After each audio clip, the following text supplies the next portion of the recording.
this review I will be looking at the Great Western King that Hornby have produced. I've got 3 models which I'm going to be looking at. The Great Western version, which is R2390 King Henry II, which is number 6028. The double chimneyed BR version, which is R2530, which is King William II, number 6007. And finally the BR Experimental Blue King 6023, King Edward II, which is R3102. This engine here, the King Edward II, the BR Blue one, is a limited edition, which was brought out in 2012 and was quite expensive. I'll admit that, it's £100. The other 2 engines that I've got were both second hand, costing me, well, this one was £40 and this one was £55, which is the sort of price you could expect for one of the standard release versions. On the spec side, they are all DCC ready. These 2 here, I've installed a DCC chip on. I haven't yet packed up the courage to install the BR Blue one, as again it was very expensive, which I'll be mentioning quite a lot because it is very expensive. They can all run the minimum radius that they can run on is the second radius, which is 438mm. I personally can't make head or toe of that, so if that probably makes sense to you. Clever you.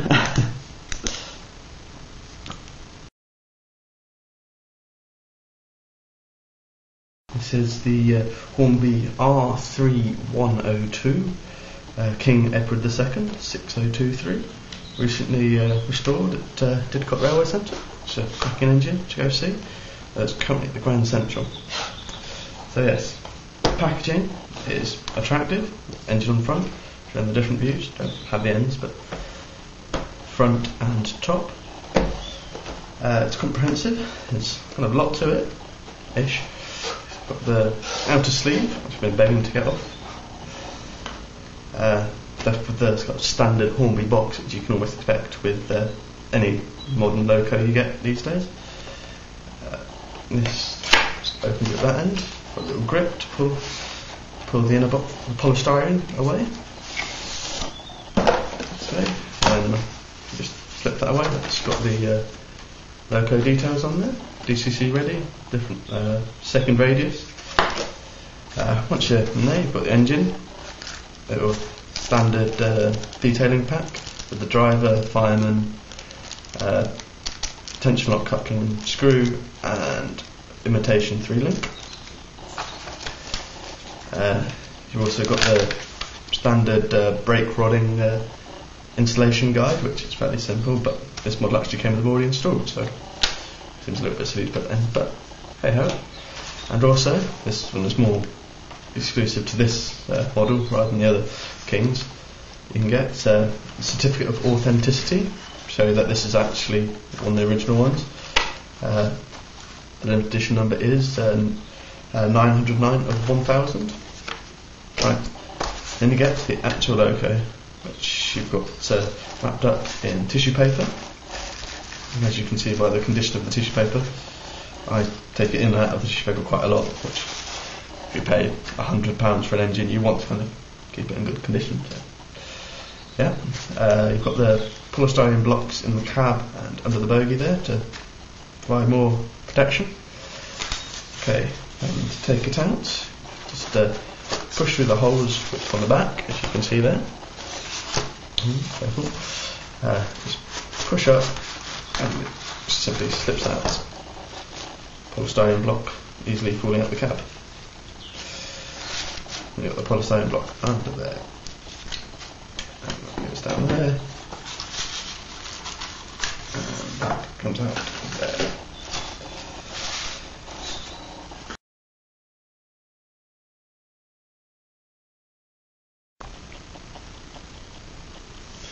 And first impressions on the engine is that it's a very good quality engine. As as you would expect for that sort of money. The livery is, well, faultless really. There's hardly anything that I can really pick up on that isn't there, apart from just on the side there.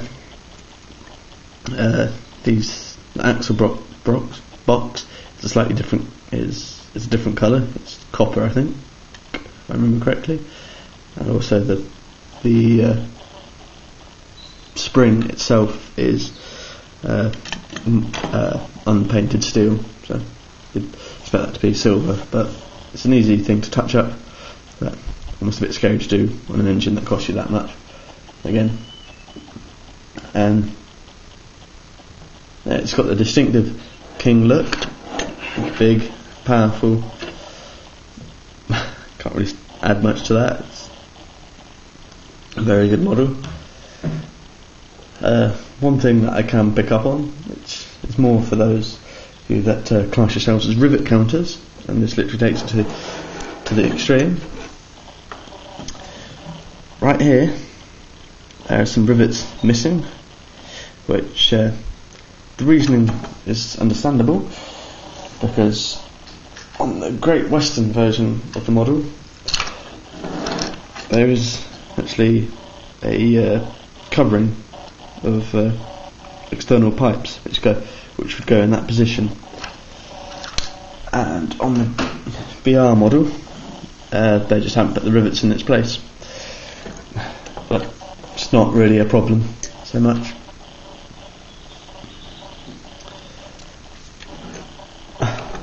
Also on the detail side, they've got pretty much everything. We've got the spare lamp holders here.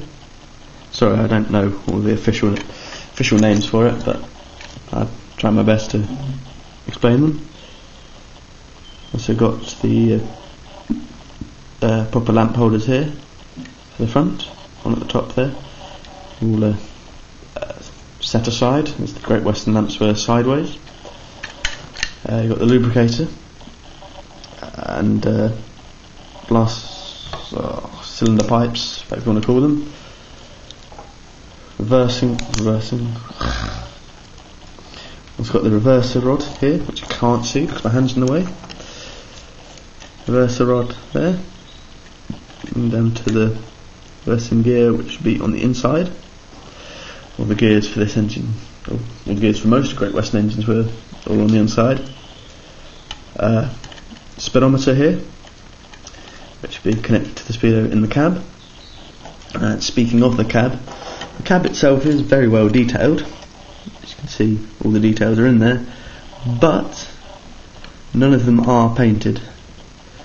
I suppose you could attack it with a cocktail stick with some paint or very fine paintbrush if you're willing to do that, but again, this is a very expensive model, and some of you might not want to attack a model this expensive.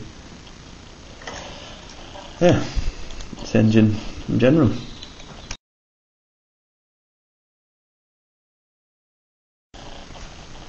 Stock that you could run with the Great Western version is relatively varied. I often run my Great Western one with the I can't remember what it's called, Hawksworths, which are commonly used on the Cornish Riviera Express. Also run them with collet coaches, and that's about it really that I run them with. I'm trying to think of what else they'd run with.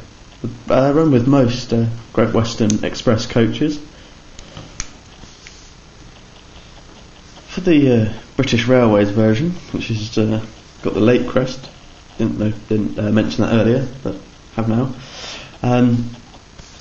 Sort of standard coach you could expect from with this would be chocolate and cream Mark 1 coaches, or some of the Pullmans, which Hornby have done a version of, which are very attractive models but also very expensive. The Mark 1s, as I said, Bachmann do a perfectly fine version of those, and Hornby are in their 2013 range are bringing out another one really, another version of it, so to complement their range.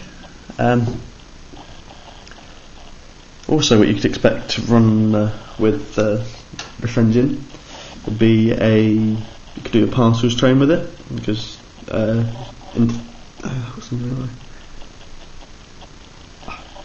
you could run a parcels train with it, as in the late days of steam.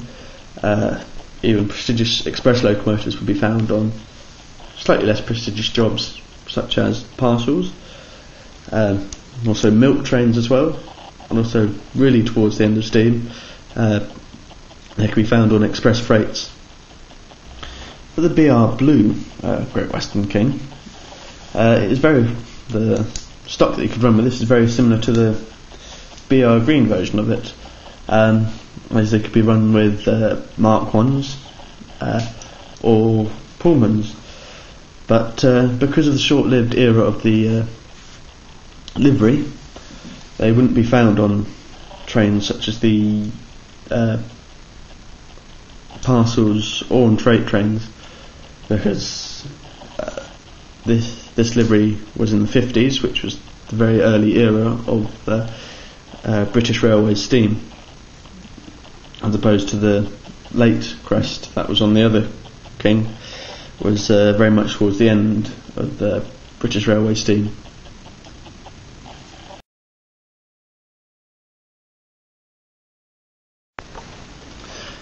There are many pros and cons for these very fine engines which Hornby have produced. I'm just going to mention a few.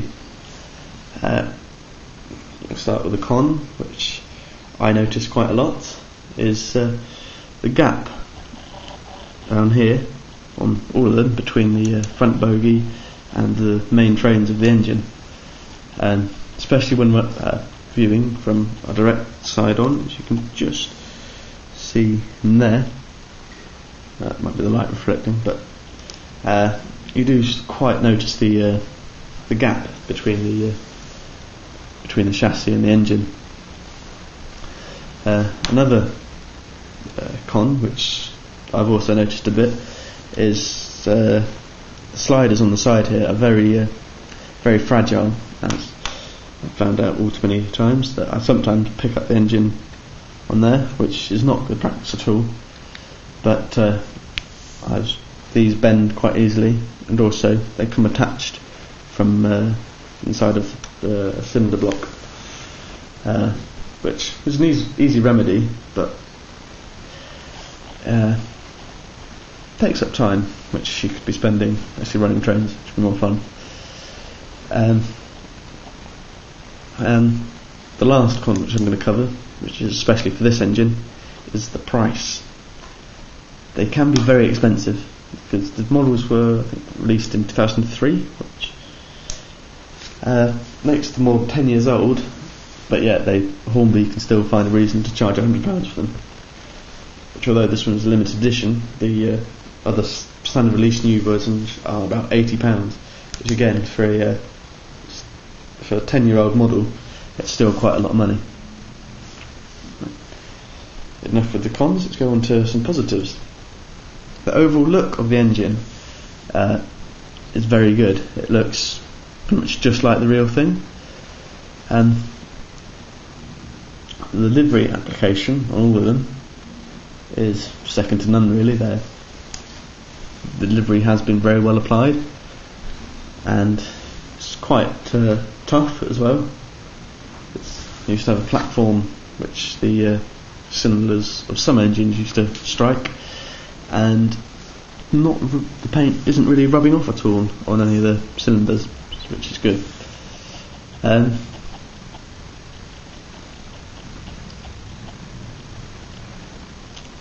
finally, the running of the engines is also very good. They can handle quite tight radiuses, which second radius, which for an express engine is quite acceptable. And also their haulage capacity can really haul quite a train. Yes. In conclusion, then, they're very worth buy if you can buy them. They are not the easiest thing to come by, but when you do come by them, they're not hugely expensive when they're second hand. New ones like this one, slightly easier to come by. Well, not this one anymore because it's a limited edition and it's now out of stock. But if you do find a standard run version of it, they're quite easy to come by, but they are quite expensive. So I'd recommend the second hand versions, which is exactly the same model, same chassis, maybe a different number, but other than that, they're very worth the buy. Finally, I would just like to mention to keep an eye out for the running video, which I will release in the next week, I think. To follow this video. Yeah. Thanks for watching. Like, rate, subscribe. Thank you.